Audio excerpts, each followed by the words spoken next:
Senhor presidente, senhoras deputadas, senhores deputados, hoje é um dia extremamente interessante nesse Poder Legislativo.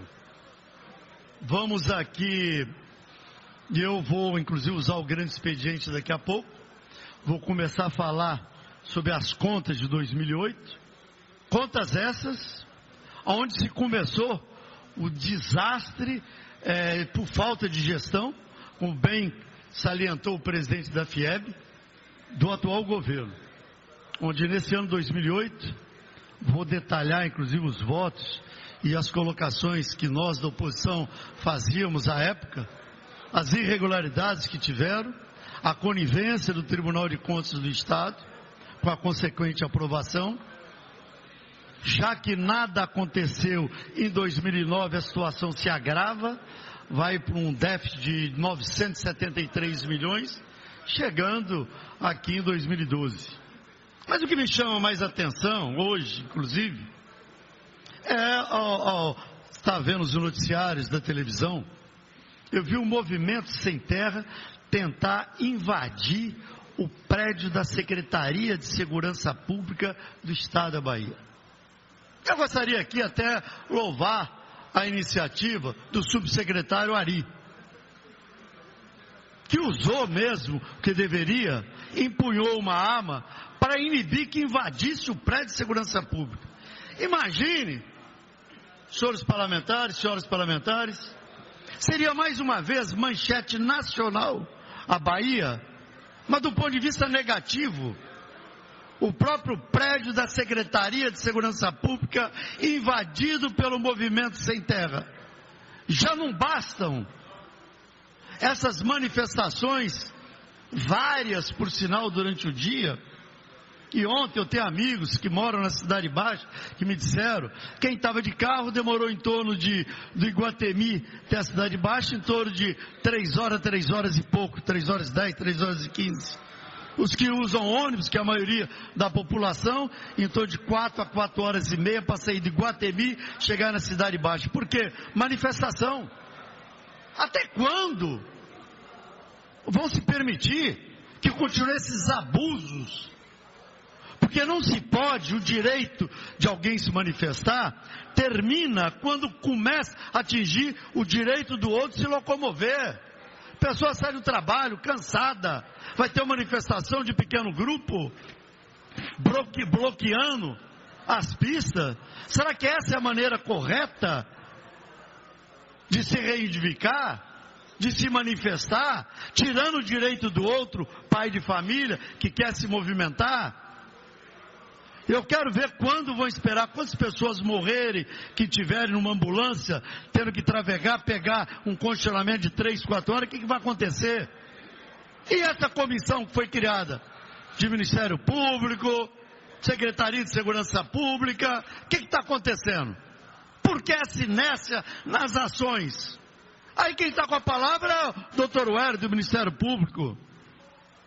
Porque as coisas chegam no limite de como chegou hoje de manhã, de tentativa de invasão do prédio da Secretaria de Segurança Pública. Aqui não cabe, não é nem no bairro periférico, invadir uma delegacia, que isso aí já está corriqueiro. Os bandidos fazem isso dioturnamente na Bahia, para liberar os seus comparsas. Mas agora estão falando da sede administrativa da Secretaria de Segurança Pública. Então é lamentável. Nós vamos hoje ter muito tempo a debater vários temas. Eu tenho a denúncia que hoje fazer gravíssima, agora patrocinada mais uma vez pela Fundac, conforme publicação que teve essa semana, uma verdadeira farra com o dinheiro público, mesmo em vigor um decreto do governador que fez um contingenciamento de despesa 15%, adotem num decretão aí uma série de despesas que deverão ser cortadas e a farra com dinheiro público continua.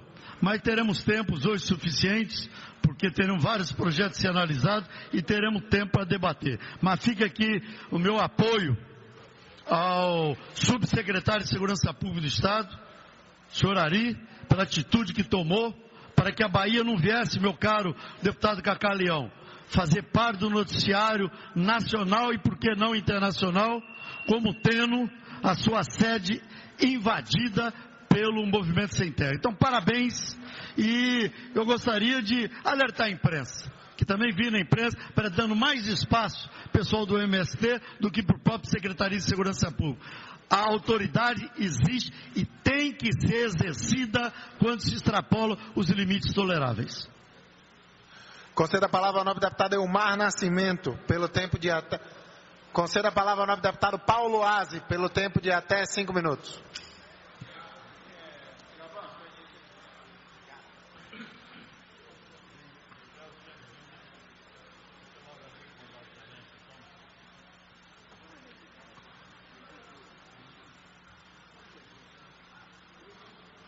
Senhor presidente, senhoras e senhores parlamentares, senhoras e senhores que acompanham essa sessão. Senhor presidente, participei hoje de uma audiência pública provocada pela Comissão de Infraestrutura dessa casa, aonde debatemos o modelo ferroviário proposto para as intervenções no estado da Bahia.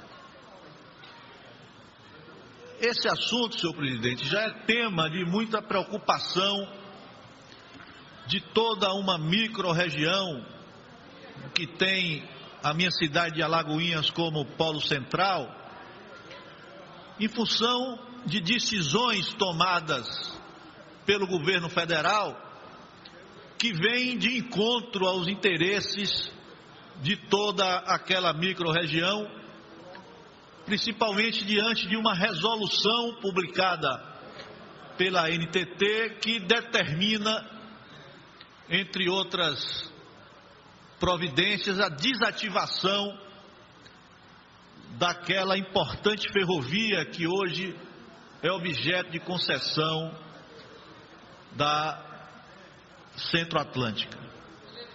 E aí, durante todos os encaminhamentos, o debate, ficou mais uma vez muito claro, senhor presidente, que um assunto dessa magnitude, dessa importância, que mexe profundamente com os interesses, inclusive de todo o estado da Bahia, não tenha tido lá atrás, porque o que nós estamos discutindo agora já são em cima de praticamente decisões que foram tomadas. E nós observamos que lá atrás, quando essas questões foram discutidas, foram debatidas no âmbito do governo federal, mais uma vez, no mínimo, nós observamos a omissão de Sua Excelência, o governador da Bahia, o senhor Jacques Wagner. Ficou muito claro que nos traçados que estão propostos para as ferrovias do nosso estado, o vetor predominante é aquele que faz com que as nossas ferrovias sejam ferrovias que levem as nossas cargas, ou seja, as nossas riquezas, para serem exportados, sejam pelo porto do Rio de Janeiro, seja pelo porto de Suape, em Pernambuco.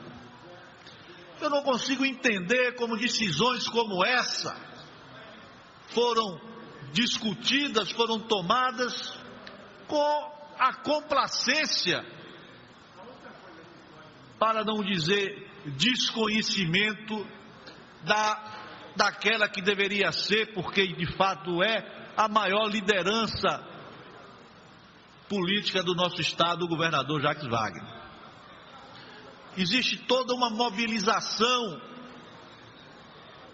do nosso município, deputado Rosenberg Pinto, dos municípios do entorno daquela cidade, das 25 cidades que serão fatalmente prejudicadas se essa resolução, se esse traçado não seja rediscutido, debatido.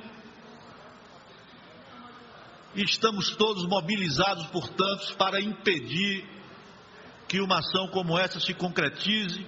E felizmente, Nós temos no Ministério do Transporte o ministro baiano, o ex-governador César Borges, que tenho a certeza que não tomará nenhuma decisão que venha prejudicar a Bahia e, em particular, a nossa querida cidade de Alagoinhas. Aliás, ele pessoalmente deu a sua palavra, a sua garantia de que estaria vigilante, cuidadoso e garantindo que nenhum processo de desativação ocorreria naquela ferrovia antes da conclusão de uma nova malha ferroviária. Mas isso, senhoras e senhores parlamentares, é o exemplo, mais um, dentre tantos denunciados pela oposição nessa casa, no que concerne ao completo descaso, a falta de cuidado, de preocupação, de prioridade, de briga pelos interesses do nosso Estado, que assiste Pernambuco, Ceará e outros estados do Nordeste recebendo os principais investimentos de infraestrutura do nosso país. É lamentável que Sua Excelência, o governador, mantenha essa postura de omissão. Veja agora, deputado Cacalhão, depois de mais de 45 dias, um clima de conflito instalado, de conflagração, deputado Gabão, na região sul do nosso estado, que exigia uma intervenção rápida do governador, enérgica do governador, para que pudesse se resolver aquele clima de conflito. Só agora, depois de 45 dias, é que o governador anuncia que realizará uma audiência com o ministro da Justiça. É o ritmo, deputado Zé Neto, infelizmente, é o ritmo desse governo. Governo que assiste, por exemplo, no dia de hoje, a ocupação da Secretaria de Segurança Pública pelo movimento do Sem Terra, que divulgam o manifesto à nação dizendo que esse governo é o governo que menos desapropriou terra da história desse país, deputado Gabão. Para concluir, deputado Paulo Aze. Quem diz isso, deputado Cacá, não é o deputado Paulo Aze, são os integrantes do MST, os seus representantes, o ex-deputado Valmir Assunção, hoje deputado federal, o deputado Marcelino Galo, que estão aí declarando, deputado Gabão, que é o governo que menos desapropriou terra, que menos fez reforma agrária nesse país. É o governo Dilma, é o governo do PT. Portanto, senhor presidente, quero crer que esse parlamento precisa continuar atento a essas questões relacionadas aos interesses do nosso Estado, para que possamos fazer dessa tribuna um palco para que possamos, pelo menos, acordar e fazer com que esse governador comece a defender os interesses do nosso Estado. Muito obrigado, senhor presidente. Antes de passar a palavra para o próximo orador inscrito, gostaria de agradecer a visita do programa Escola Legislativo, recebendo hoje a visita dos estudantes da Escola Municipal Dom Avelar Brandão Vilela, da minha querida cidade de Lauro de Freitas. Concedo a palavra ao nobre deputado Rosenberg, pelo tempo de até 5 minutos. Meu querido deputado Cacalhão, com isso quero saudar os estudantes lá da nossa Lauro de Freitas, cidade onde eu moro, e parabéns aí aos professores e os estudantes. Meus queridos deputados e deputadas, a imprensa, meu querido Paulo, eu acabo de vir, junto com o deputado Marcelino Galo, da cidade de Maraú, aonde nós estamos discutindo exatamente uma cessão de uma área que era da União para os moradores da comunidade Campinho, aonde há uma ação da Justiça pedindo a reintegração de posse, avalizada pela Codeba, onde a Codeba se coloca desinteressada pela área e por isso não faz necessária a execução daquela ação, uma vez que a própria Codeba, que é a interessada, ela diz na audiência pública da falta de interesse econômico da área para a atividade naval. E nós estávamos discutindo exatamente nisso, um posicionamento do nosso governo, no sentido de buscar um equilíbrio e dar uma solução que não prejudique a população que já mora naquela localidade há 40 anos. Mas o deputado Paulo Aze coloca aqui, dessa audiência pública que nós fizemos aqui, para debater as ferrovias no estado da Bahia. Primeiro, o deputado está totalmente desinformado. É lógico, como tinha uma audiência pública que tinha a ver com a cidade de Alagoinhas, ele esteve lá para fazer uma visita. Mas aqui no recesso, nós trabalhamos aqui, eu, o deputado Bira Coroa, o deputado José Hildo Ramos, junto com o governo do estado da Bahia, que esteve aqui representado pela Secretaria de Infraestrutura e pela Secretaria de Planejamento, onde nós discutimos exatamente uma medida que saiu da Agência Nacional de Transportes, aonde no dia 5 liberava a FCA da concessão que havia feito exatamente para a exploração desse trecho aqui na Bahia e Minas Gerais. E foi fruto disso que nós nos reunimos aqui na época do recesso e que gerou essa audiência pública que, diferentemente do que fala o deputado Paulo Aze, quem convocou, quem solicitou fui eu na Comissão de Infraestrutura, inclusive os convites vão assinados por mim, solicitando a presença das pessoas nessa audiência pública. Então eu lamento que às vezes as informações são passadas aqui e parecem ser verdadeiras. Na realidade, é uma preocupação, nós temos uma posição em comum. Nós temos uma preocupação concreta com a forma que o governo federal tem tratado a questão das ferrovias. Nós temos um debate de concepção de ferrovia. Entendemos que um país como esse deve ter suas ferrovias com um vetor do desenvolvimento, mas um vetor também de interligação entre as cidades. Esse é um debate que eu quero fazer. Esse é um debate que nós precisamos tratar aqui como algo que interessa municípios, estados e o seu desenvolvimento. E é por isso que discordamos da forma como as empresas trabalham as concessões das ferrovias, porque o único interesse dela é fazer o transporte dos produtos, principalmente no viés, como acontece com a Vale do Rio Doce, que só se interessa por esse trecho de Minas Gerais ao Espírito Santo para escoar o seu produto de minério aqui de Minas Gerais. Por isso que esse é um debate, meu querido Gabão, que nós queremos tratar aqui, mas debate de conteúdo, como eu sempre falo aqui. Não deve ser um debate aqui de denúncia que está assim, que está assado.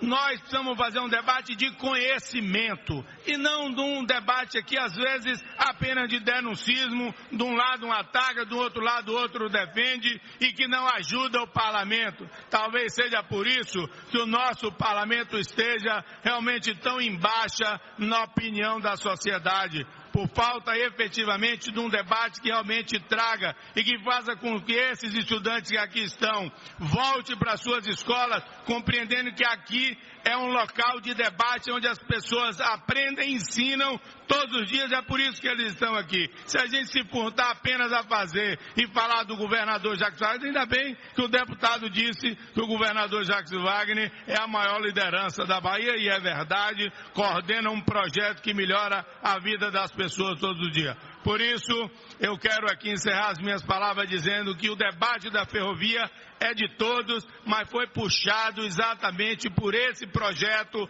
nosso aqui da Bahia, pensando a Bahia e pensando o Brasil. Expirado o horário do pequeno expediente, vamos ao grande expediente, concedendo a palavra ao orador inscrito, o nobre deputado Carlos Gaban, pelo tempo de até 25 minutos.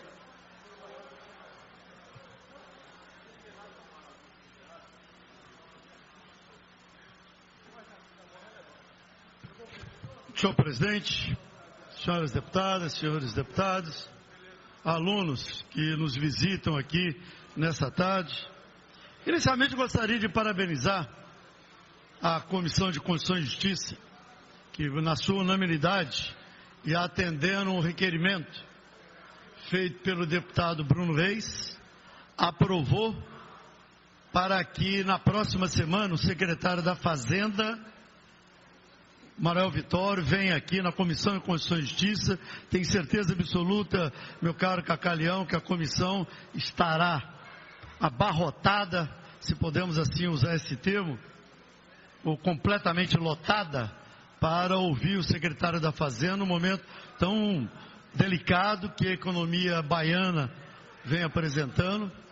Tivemos, inclusive, não só a manifestação a semana passada de vários segmentos organizados da sociedade que representam em torno de 70% dos empregos. 20 segmentos estavam aqui quando a aprovação do Refis, que o governo, infelizmente, não quis acatar a nossa sugestão, bem como a solicitação dos empresários, para que fosse estendido por uma gama de pessoas bem maior do que beneficiar apenas uma meia dúzia de pequenas, grandes empresas que vão poder se beneficiar do Refis, se tiver até caixa com essa finalidade. Espero que pelo menos o governo consiga ter esse recurso necessário. Então a vinda do secretário da Fazenda é extremamente importante, porque hoje mesmo, em outro horário, vou fazer uma denúncia gravíssima de desperdício de dinheiro público, agora da ordem de 37 milhões, promovido pela Fundac. Mas vamos ter esse tempo, e hoje não poderia ser diferente, já que é um dia totalmente atípico, podemos assim dizer, interessante, porque nada mais nada menos que vamos apreciar aqui, e já adianto, que a oposição nessa casa vai votar favoravelmente aos 3 projetos da educação, que são projetos que beneficiam inicialmente não só condutores que estão, enfim, encaminhando pessoas necessitadas, mas 2 projetos também que atendem aos professores do nosso estado, por isso mesmo terão o voto favorável da oposição. Mas em contrapartida, temos aí 2 temas extremamente interessantes. Um deles diz respeito a 7 contas do Tribunal de Contas. 4 do Tribunal de Contas do Estado e 3 do Tribunal de Contas do município. 7 contas do faz de conta. Porque, na realidade, a Assembleia Legislativa da Bahia não tem quadro necessário para ter uma auditoria externa que possibilite a análise e o acompanhamento da execução orçamentária dos 2 tribunais de contas. E a análise que se faz aqui nas comissões temáticas, sobretudo na do mérito, que é na Comissão de Finanças e Orçamento, é uma análise pro forma, para cumprir o que determina a legislação, porque nenhuma análise é feita. E aqui no plenário também não será diferente. Vamos votar no escuro, o que no escuro foi apreciado nas comissões. Em contrapartida, temos aqui 2 contas interessantíssimas, que são as contas do Executivo Estadual, o governo Wagner, no ano 2008 e 2009. Por quê são tão interessantes? Porque exatamente no ano de 2008 que iniciou-se o rombo, o desgoverno, falta de planejamento, falta de controle, falta de gestão, falta de seriedade na elaboração da contabilidade do governo do Estado, conivência do Tribunal de Contas do Estado, que deveria ter acatado o voto proferido pelo relator à época, Pedulino, sendo que foi a primeira vez na história do nosso Estado que um conselheiro do Tribunal de Contas opina pela rejeição das contas do governo. Mas o Pleno resolveu aprovar as contas do governo, que teve naquele ano um déficit de em torno de 277 milhões de reais. Não puniu, nada fez. No ano 2009, o governo, sabendo e com certeza da impunidade, já tem um rombo de 973 milhões aproximadamente. E vem em sequência, acumulando rombo após rombo, chegando na situação catastrófica que as finanças do Estado hoje se encontram. Mas eu gostaria de começar relembrando, e vamos voltar a esse tema mais tarde, o relato do conselheiro Pedro Lino, que ele começa, parte do seu pronunciamento, a auditoria do TCE constatou que a Secretaria da Fazenda realizou a anulação de empenhos após sua regular liquidação nos movimentos do dia 30 e 31 de dezembro de 2008, no montante de 251 milhões. Tal procedimento irregular subavaliou os restos a pagar processados, inscritos no exercício e a despesa orçamentária do período em igual valor. Ir um pouco mais à frente, anulação de empenhos após a liquidação de despesa.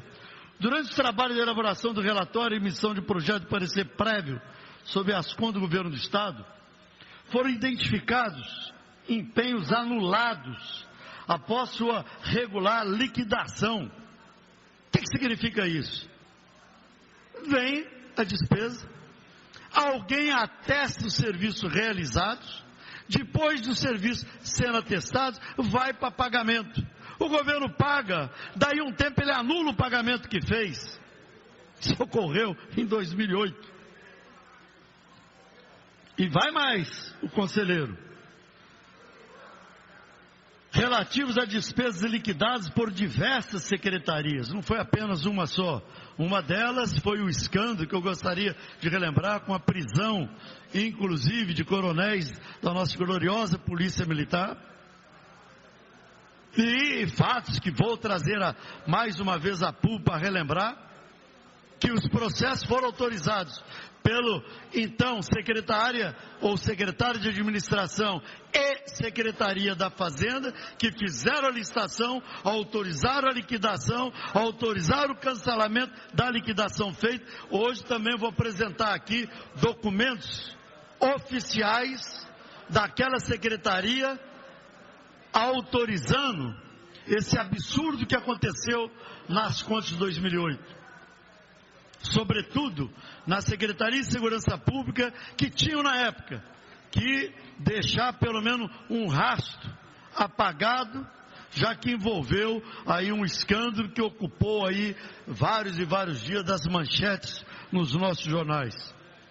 Mas o conselheiro Pedro Lino é interessante, que ele faz uma tabela 67, valor dos empenhos cancelados por secretaria por ordem decrescente. Então, são empenhos cancelados após a liquidação da despesa. Secretaria de Segurança Pública, 85 milhões. Secretaria de Infraestrutura, 72 milhões. Secretaria de Saúde, 59 milhões. SAEB, 15 milhões. E assim vai uma lista de secretarias que totalizariam um valor de 251 milhões de reais. Isso por si só, conforme determina a Lei de Responsabilidade Fiscal, seria motivo para desaprovação das contas do excelentíssimo senhor governador Jacques Wagner. Despesa do contrato de renda, que saiu de 2006 para o ano de 2008, despesas do valor de 262 milhões, passou por despesa de 352 milhões de reais. A Constituição Federal de 88, que estabelece princípios e valores fundamentais, como igualdade e justiça, estatui expressamente no artigo 37 e seus incisos a prévia aprovação em concurso público como regra geral para o provimento de cargos e empregos na administração pública direta e indireta, assegurando a todos os interessados a igualdade de oportunidade de acesso ao serviço público, desde que atendido os requisitos legais para o cargo a que se candidatarem. Então, Governo republicano, que se diz republicano nas constantes propagandas, incansáveis propagandas do governo Wagner. Ele desrespeita o artigo 37 e seus incisos, que tira o direito de uma pessoa que se formou, prestar um concurso público, ter sua estabilidade e prestar o seu serviço na atividade pública. Este governo, que começou com a política ao desrespeitar o direito de um cidadão que estava formado, que queria ingressar no serviço público, que exigia, através do REDA, a carteira de filiação do PT. Este sempre foi o argumento utilizado. Tem carteira do PT, tem REDA garantido. Similar ao que está fazendo a presidente Dilma, que depois do projeto Minha Casa, a meu ver, uma declaração oficial de compra de votos. Ela agora dá R$5.000 para as pessoas mobiliarem. Por que então não mobilia? Mas dá R$5.000 numa compra de votos antecipada, que eu não vejo a justiça do nosso país, infelizmente, agir. Mas é o governo republicano do PT que tenta colocar a mordaça, não só no judiciário baiano, mas infelizmente também no judiciário nacional. Outro motivo que tem, meu caro deputado Coronel Santana, tantos relevantes serviços prestados à nossa querida PM. Outro item que, segundo a lei de responsabilidade fiscal, desaprova as contas e que tem levado o Tribunal de Contas dos municípios a desaprovar contas de dezenas e dezenas de prefeitos, é o não cumprimento das metas físicas. Já em 2008, segundo o relatório do Tribunal de Contas do Estado, programas finalísticos de governo com execução abaixo de 30%. A campeã impactou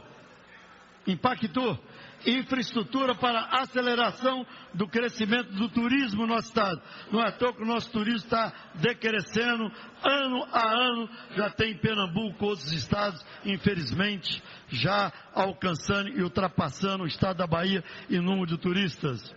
Foi executado este ano apenas, então somente, se assuste não, Coronel Santana, 0,07% do orçamento. Não chegou a 0,1%, 0,1%. De um total de 14.450.000, foi liquidado apenas R$5.400. Desenvolvimento ambiental, 1,41% de execução. De 12.900.000, apenas 104.000. Gerenciamento integrado de recursos hídricos, 2,75%. Interiorização e regeneração do turismo, 3,27%. Não investe na capital, também deixou de investir no interior, atingindo apenas 3,27%. Esporte de alto rendimento, falando em Olimpíadas, que vão chegar à Copa do Mundo, se investiu já naquele ano apenas 3,82% do orçamento aprovado pelo Poder Legislativo. E assim vai. São praticamente todas as secretarias, ou quase todas, chegaram ao limite. São 1, 2, 3, 4, 5, 6, 7, 8, 9, 10, 11, 12, 13, 14, 15, 16, 17, 18, 19, 20, 21, 22, 23, 24, 25. Deixaram de cumprir, órgãos do governo do Estado, menos que 30%. E a maioria esmagadora, menos que 15%. Por isso que é importante a análise dessas contas desse ano. Porque aqui já relatei 2 fatos que por si só deveriam ter feito com que o Tribunal de Contas, o pleno Tribunal de Contas do Estado, reprovasse as contas do governador. Mas vamos embora. Em um outro trecho, a disponibilidade financeira do Estado em 31/12/2008 foi publicada pela Secretaria da Fazenda da Bahia, CEPAS, no relatório de gestão fiscal do terceiro quadrimestre de 2008, como sendo de 844 milhões. Entretanto, quando são excluídas dessa disponibilidade os valores relativos às receitas de transferência da União incorporados ao ativo financeiro do Estado em 2008, 253 milhões, cujos recolhimentos efetivos ao Tesouro Estadual somente ocorreram em 2009, os recursos vinculados calculados pelos auditores desse TCE no montante de 714 milhões, bem como os empenhos realizados e liquidados por diversas unidades orçamentárias do Estado e anulados pela Secretaria da Fazenda do Estado, com datas de movimento de 30 e 31 de 12 de 2008, no montante de 251 milhões. Tem-se uma disponibilidade financeira líquida negativa de 374 milhões. Por que eu estou aqui relembrando mais um trecho do pronunciamento? Exatamente, deputado Palocci. Por que estou relatando aqui o que estava ocorrendo em 2008, segundo o relatório elaborado pelos auditores do Tribunal de Contas do Estado? Porque isso aqui é o início do rombo, deputado Palocci. É aqui que começou o desmando que aqui chegou à Bahia, sem ter hoje um poder de investimento, começou em 2008. E o pleno do Tribunal de Contas do Estado, com todas essas irregularidades, opinou, infelizmente, por dar recomendações. Se a gente vier pelo voto, veja como inicia, meu caro deputado presidente do DEM, deputado querido amigo Paulo Aze. Olha como inicia o voto do conselheiro Pedro Lino à época. Inicialmente, quero evitar a repetição da ladainha, a mesmice de todos os anos, e não começarei reclamando da falta de tempo para a preparação do relatório, até porque cada dia mais estou convencido de que o problema não está nas disposições constitucionais, na exiguidade dos únicos 60 dias, cada vez mais curtos, e sim na falta de decisão, de vontade de dar solução para tal problema, deixando para fazer somente nesse período a análise do exercício findo, que passou na janela do ano, e só o TCE não viu, até porque cego é o que só vê aonde a vista alcança. Isso é o relato de um conselheiro do Tribunal de Contas do Estado. Procurarei aqui ater minha análise, sobretudo jurídica ou política, e buscar, a partir de agora, apenas enquadramento legal aos poucos, embora não tenha faltado trabalho extenuante e boa parte da equipe que desenvolveu este relatório, que diante de muito se conseguiu realizar, especialmente porque, no presente caso, as dificuldades foram aumentadas em face de um grave acidente de percurso que ao depois se vai relatar. Começamos, porém, informando que prima, face às contas como recebida, a Igreja da Assembleia Legislativa, em seus grandes números, retrataram um estado superavitário, cofres cheios, dinheiro farto, com grandes disponibilidades financeiras superiores a 1,5 bilhão.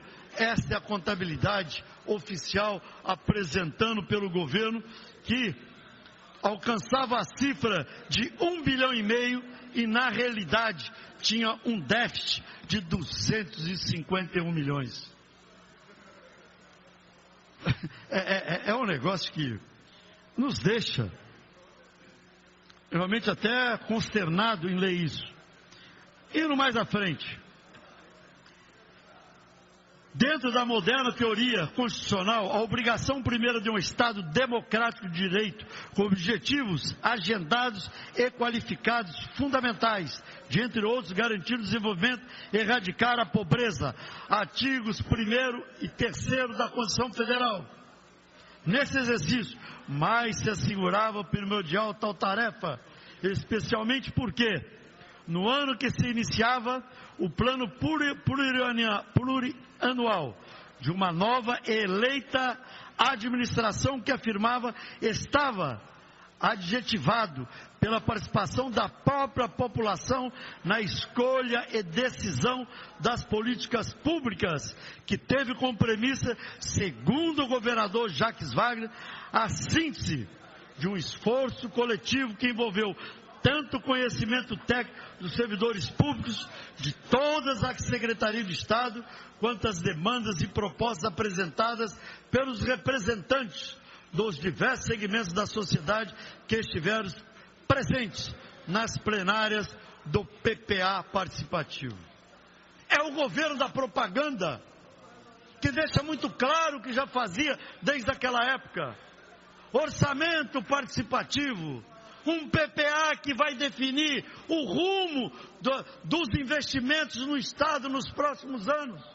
Dizia o governador, com muito orgulho, e todos nós não poderíamos, naquela época, duvidar de uma palavra daquele que foi eleito pela vontade da maioria do povo da Bahia. Numa eleição, digamos, surpreendente, sim, mas foi eleito no primeiro turno. Criou-se a expectativa, criou-se vários debates públicos, várias audiências públicas foram feitas no que ele chamava, na primeira vez no Estado democrático e republicano da Bahia, teria um orçamento com a vontade popular expressa no que seria executado pelo Poder Executivo no Estado da Bahia. É o que fez, o que fizeram os que se elegeram na base do governador Wagner. E aqui a palavra do governador, que foi retratada no relatório do Tribunal de Contas do Estado.